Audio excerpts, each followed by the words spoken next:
Cher Messi, c'est tellement difficile de te rendre hommage comme tu le mérites vraiment, de trouver les bons mots et les bons adjectifs. Alors je vais faire simple. Tu es tout simplement incroyable. Je vais commencer par la première fois que je t'ai vu jouer, parce que c'est depuis ce jour-là que je suis devenu ton plus grand fan. C'était face à l'Allemagne, quart de finale en Coupe du Monde en 2010.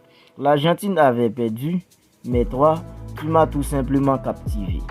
Pourquoi, je ne saurais pas le dire. C'est le genre de choses qu'on ressent comme ça, sans trop pouvoir l'expliquer. Mais c'est vraiment au FC Barcelone que j'ai commencé à te suivre régulièrement et comprendre ce que c'est le foot et à quel point tu le domines. Tes buts, tes crochets, tes célébrations et ton envie d'être toujours le meilleur. Tu me fascines tout simplement. Quand je regarde un match où tu n'as pas scoré, c'est comme si on m'enlève quelque chose.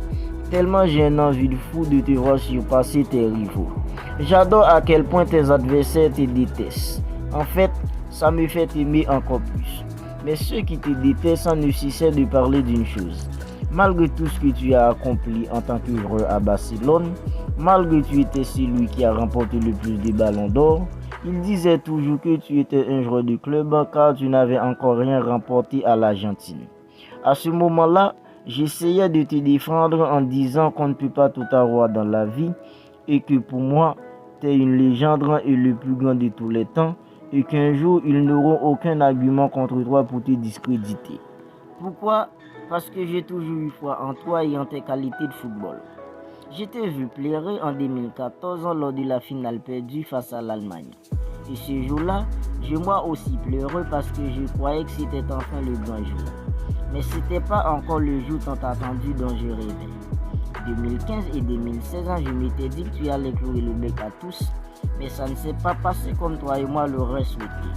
Et à ce moment-là, les critiques s'est multipliées sur toi et je ne voulais même pas connecter pour connaître ce qui était dit dans les journaux.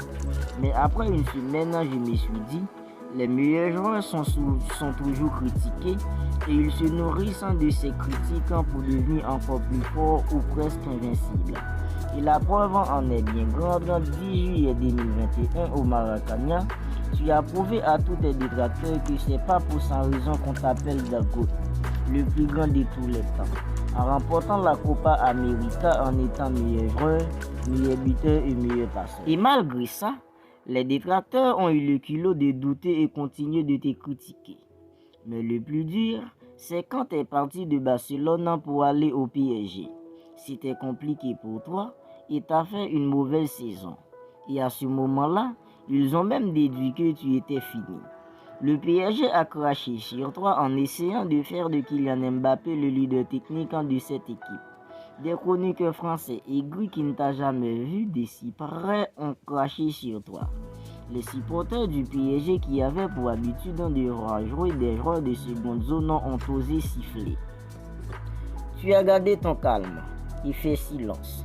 Tu n'as pas inventé aucune célébration pour répondre à qui que ce soit. Parce que la force est calme et le temps met tout le monde à sa place. Chaque roi sur son trône, chaque clone dans son cycle. Malgré toutes ces critiques, j'ai toujours eu foi en toi. Parce que je sais que c'est sur le terrain que tu réponds aux critiques. Et aujourd'hui, tu viens de l'éprouver en remportant cette Coupe du Monde. Aujourd'hui, tu as dévancé Lothar Matthäus en tant que joueur qui a fait le plus d'apparitions en Coupe du Monde.